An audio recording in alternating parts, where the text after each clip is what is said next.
Mapuche, gente de la tierra.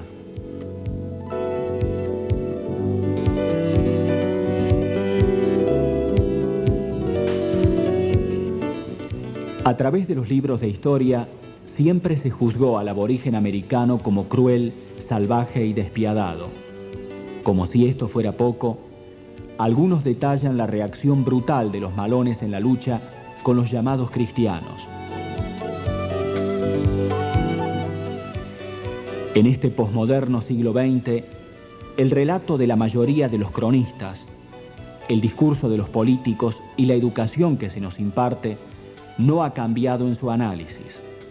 Se sigue tratando al aborigen como vago, inadaptado, sin capacidad de pensamiento propio, podríamos decir casi como persona.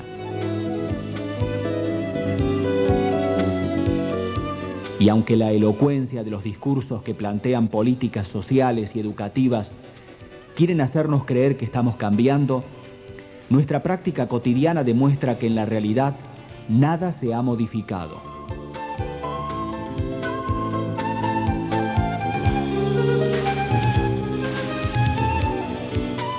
Pero esta idea, este juicio formado que cae sobre nuestros aborígenes, está dado por una sola de las partes que intervinieron en la lucha, la nuestra, la del blanco. Porque la historia la hemos escrito los blancos, desde nuestro punto de vista, y no ha quedado constancia escrita de la otra referencia, la del indígena.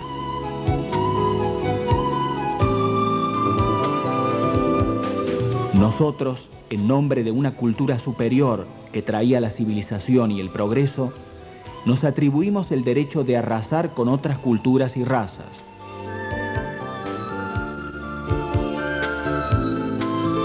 Aún hoy en muchas de nuestras escuelas se habla de los indígenas como algo existente en un pasado muy lejano, o se cargan las tintas en contra de ellos, pero se enaltecen las acciones de los blancos al punto de erigirlos como líderes y próceres de nuestra patria. Sin embargo, poco y nada se dice de los medios que utilizaron para alcanzar ese progreso.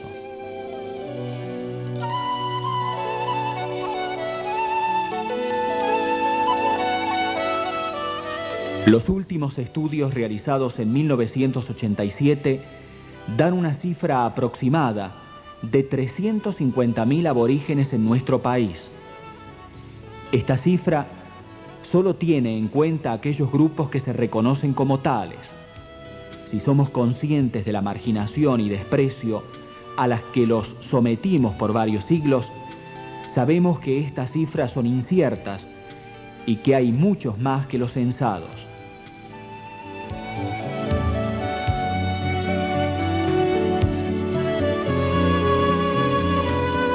Queremos hacer justicia con estos hermanos olvidados de nuestra historia, hacer conocer sus necesidades hoy en una Argentina que dicen pertenece al primer mundo. Queremos resaltar sus valores, ya que en el pasado han sido remarcados sus defectos.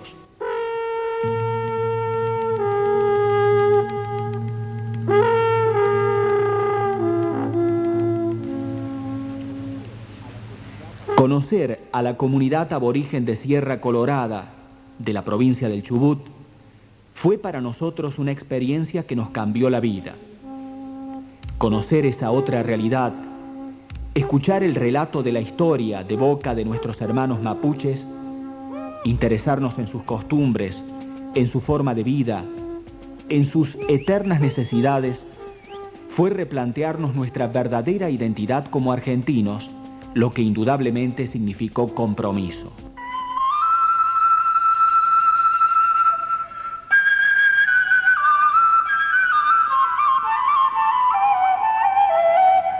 Sierra Colorada es una comunidad mapuche enclavada en la cordillera, a unos 1.500 metros sobre el nivel del mar. Dista 40 kilómetros de la ciudad de Esquel, en la provincia del Chubut. Esta comunidad, como ellos se denominan, pertenece a una reserva aborigen, como la llama el Blanco. No es un pueblito, ni siquiera un caserío. 2 o 3 familias viven más o menos cerca, las demás están desparramadas por los cerros. Pero, ¿cómo es la vida en la comunidad? Abel, uno de los habitantes del lugar, de origen vasco-araucano, casado con una mapuche, nos explica. La vida en cuanto en todo aspecto es muy difícil. Primeramente, muy difícil. Como ustedes ven, no hay nada. No hay hospitales, no hay escuelas, no hay comisaría, no hay negocios, no hay mercado, no hay nada. Entonces es muy difícil en todo sentido. La gente que vive, vive, por así decirlo, asentado sobre el sufrimiento. En todo sentido se sufre mucho porque no hay nada al alcance. Entonces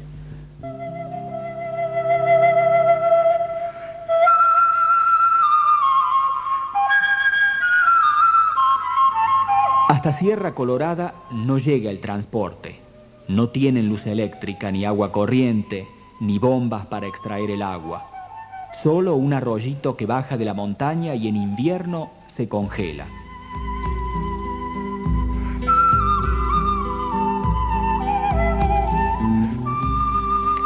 No hay fuentes de trabajo en la zona.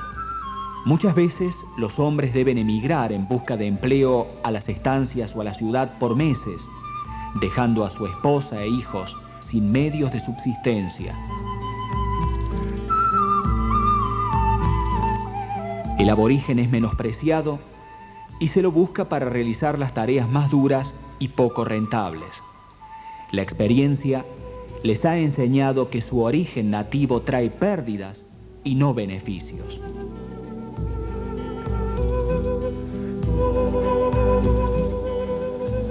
Pero, ¿de qué viven en la comunidad?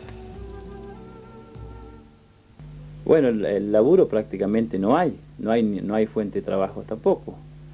Cada persona tiene sus ovejitas, sus vaquitas, sacan leña de la montaña, bueno, venden cuando se puede. Venden su lana, sus ovejas, sus corderos, qué sé yo. Y bueno, ahí están. ¿Cuántos hijos tiene, abuela? Y son 5 galones y 3 de hijas. Ajá. ¿Y viven todos acá en la zona? Y hay 4 hijas acá. Viviendo. Sí, pero ya están afuera de mí, sí, todos casados. ¿Y de qué vive ahora, abuela? Yo ahora vengo por mi trabajo y un poquito de animal que tenemos. Ahí saco la lana y lo hago alfombra. Así vivió. Sí. ¿Y hace este tipo de trabajo? Sí, de estos trabajos. ¿Y esto que hace, lo vende? Sí, vendo. ¿A quiénes se los vende? Y al pueblo, a algunas partes, sí. Ajá.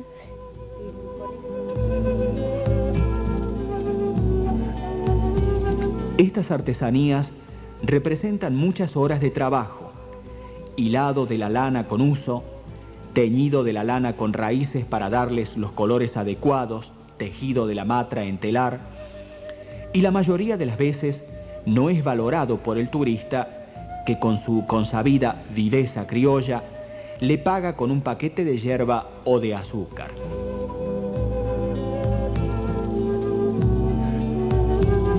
La vida en época de verano parece sonreír a nuestros compatriotas mapuches de Sierra Colorada. Pero el invierno en la Patagonia es muy duro. Las temperaturas de 10, 15 y 20 grados bajo cero no son extrañas para ellos.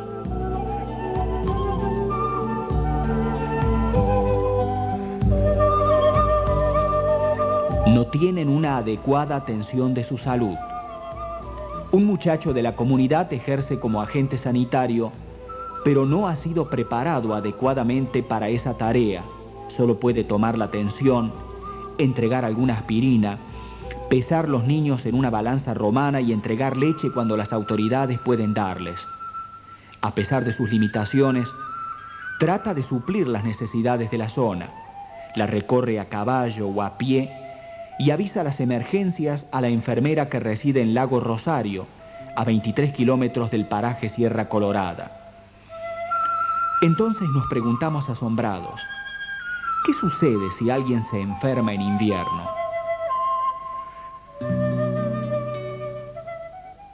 han enfermado gente. Y bueno, hay que morirse. Si es en el invierno, habrá que morirse. O bueno, los mapuches tienen sus secretos con hierbas, con sus cosas, ¿no? Pero por lo general, el que se enferma y habrá que esperar que se vaya la nieve por 3 meses, mientras de eso, no sé. La respuesta de Abel nos dejó atónitos.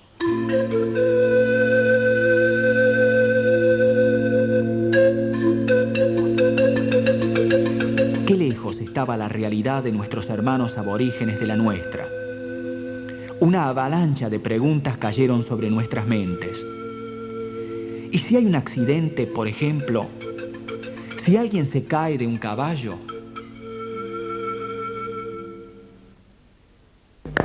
Seguimos en el mismo punto de tener que sufrir, no sé.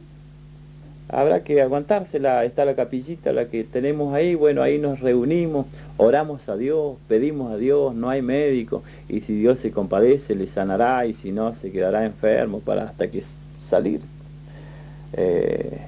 Si hay nieve, es difícil salir de acá. Si no hay nieve, es difícil salir también. Porque está aislado, no es ruta lo que hay, todo aislado. En cuanto al colegio,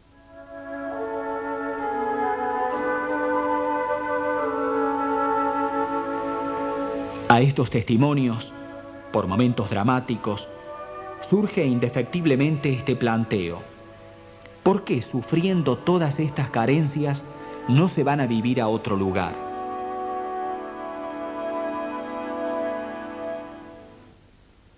Porque ellos son de acá. Ya están adaptados a este lugar. Y segundo, porque ¿dónde irían? Al pueblo no pueden ir porque ellos no podrían desarrollar su trabajo, que el trabajo es cuidar ovejas, cuidar vacas, cortar leña, y en el pueblo ellos no lo podrían hacer. Y otro lugar es imposible, no hay, todas las tierras ya no están,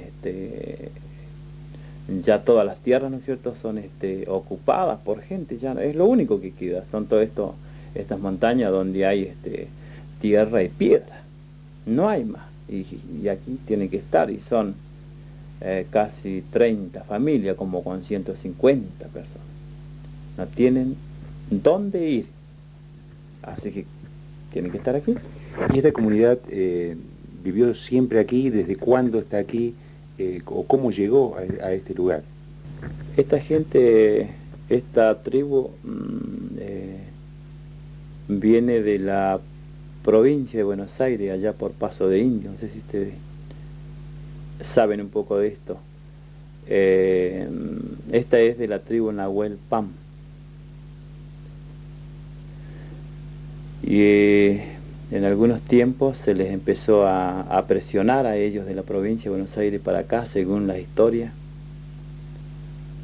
que en el libro Patagonia Trágica, ahí está bastante claro que ellos fueron expulsados por algunos gobiernos que hubieron, fueron expulsados, y según el comentario de los mapuches, de los ancianos, yo he hablado con los más ancianos, y que ellos dicen que les alambraban los campos y de ahí los sacaban para afuera, los tiraban bueno, ustedes pueden ver dónde ellos viven, ahora están, ellos fueron los señores y dueños de las tierras, los mejores, los valles y todo lo que ustedes ven, y hoy no es de ellos, hoy lo que es de ellos, lo que ustedes aprecian, piedra y tierra, nada más. Y ellos vivían de la provincia de Buenos Aires para acá, todo era de ellos. Y después, bueno, vinieron emigrantes, como ustedes ven, Trevelin es un pueblo de emigrantes, de galensos y bueno, hay de muchas naciones, ¿no es cierto? Entonces ellos están aquí, pero ellos son los dueños de todo, pero nada tienen. Es triste ser dueño y hoy no tener nada, ¿no? Por eso les dije al comienzo que todo...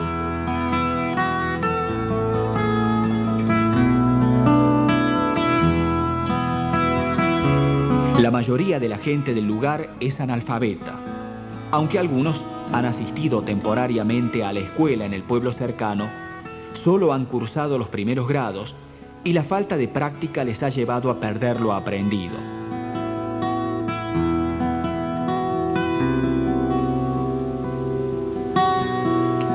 No hay escuela en la zona y los niños que quieren aprender a leer y escribir deben desprenderse del cariño de sus padres y hermanos y de la protección de la comunidad para ser llevados como alumnos internos a la escuela del pueblo.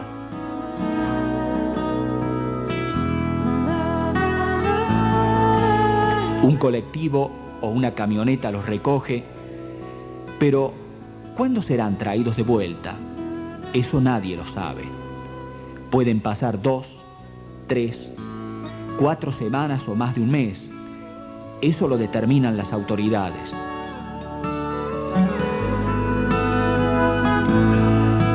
Las familias no tienen medios para buscar a sus hijos.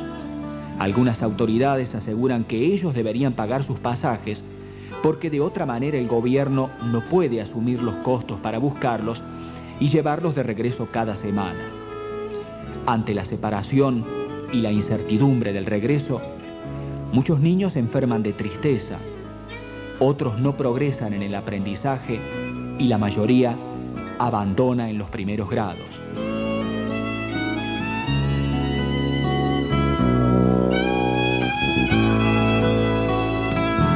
Ernesto tiene 17 años. Comenzó a asistir al internado tardíamente. Tuvo que abandonar en 5º grado porque sobrepasaba la edad escolar.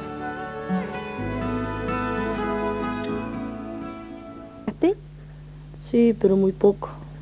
¿Por qué? ¿Y por qué no fuimos a la escuela? ¿Ibas a la escuela de internado? Sí, la 37. ¿Y por qué dejaste de ir? Y por la edad, porque sí, no lo recibían de la edad que tenía yo cuando fui yo. Así que... ¿Fuiste de más grande? Claro. Así que alcancé a ir hasta 5º grado nomás. Y después otra cosa que no me hallaba tampoco. ¿Por qué no te hallabas? Contanos un poco eso. Porque, bueno, era muy aburrido, porque había que estar mucho tiempo. Y los aburrimos en la escuela. ¿Y mucho tiempo cómo? ¿Adentro de la escuela? No, sí, adentro de la escuela, y aparte que nos los iban a buscar a veces. No había medio para que los traigan para acá y los aburrían. Ah, tenías muchos meses adentro de la escuela, sin poder volver a la casa. Sí. Y eso fue lo que más los aburrió. ¿Te gusta estar en Sierra Colorada? Sí. ¿Por qué? ¿Qué te gusta? El campo. El campo. ¿Te irías a vivir a la ciudad? No, la ciudad no me gusta. Les preguntamos qué deseaban para la comunidad, qué les gustaría tener. Acá hay muchas cosas para pedir, para querer tener, porque no tenemos nada.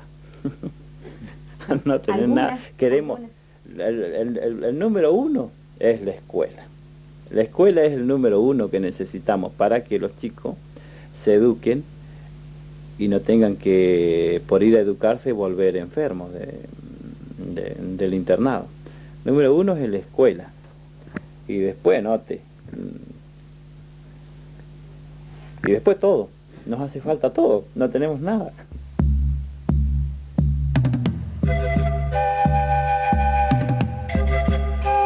Intentamos comprender su cultura, rescatar su lengua, quitándoles la vergüenza de hablarla. Y también nos enseñaron el significado profundo de algunos vocablos.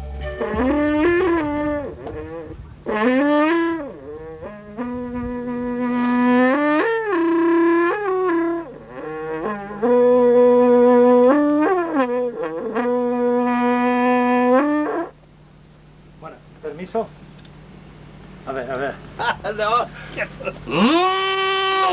No se puede. ¿Viste?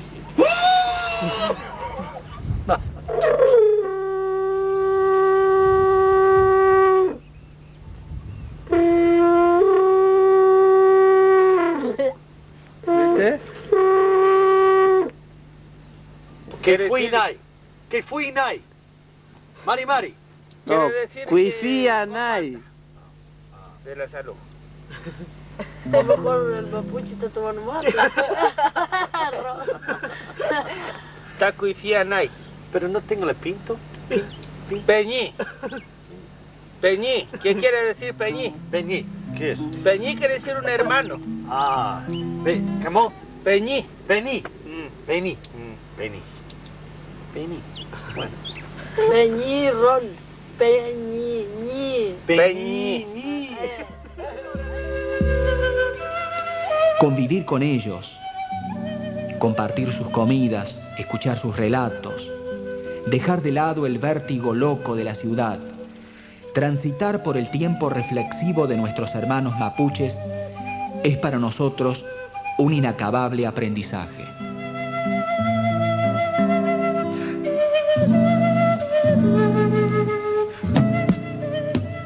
Los escuchamos y nos escucharon. Nos abrieron sus casas y nos brindaron su amistad.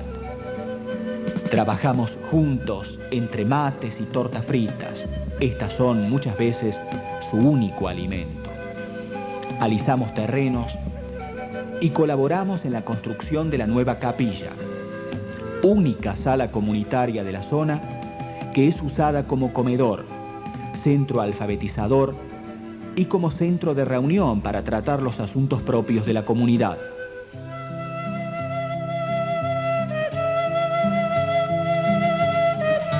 Ellos querían ofrecer este salón como escuela y consultorio, pero estas propuestas fueron rechazadas porque el lugar no reunía las condiciones requeridas por la provincia para esos fines. A nosotros nadie nos escucha, a ustedes sí los van a oír, nos dijeron. Necesitamos una escuela.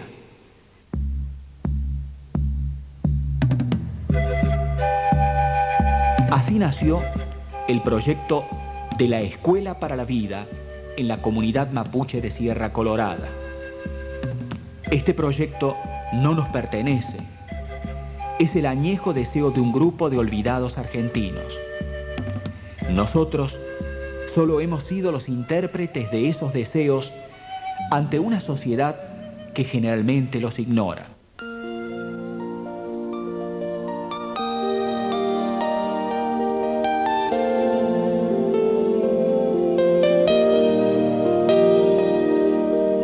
Nombrar a Rita e Inocencio, Abel y Adela, Antonia, la abuela Jacinta, Adrián y Norma, Sonia, la abuela Dominga, Julio, Héctor o Sonia, es traer hasta nosotros voces, cantos, olores, el mate siempre listo, tortas fritas y un grupo de hermanos que ya no quedarán en el olvido.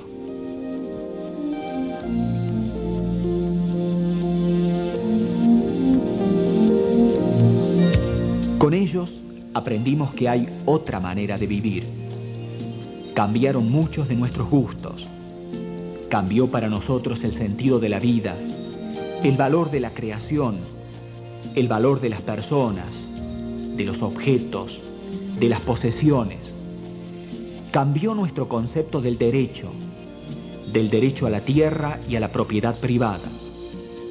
También cambió nuestro concepto del tiempo, del ritmo de las palabras, nuestro ritmo interior. Comenzaron a cambiar nuestros actos y nuestros sueños.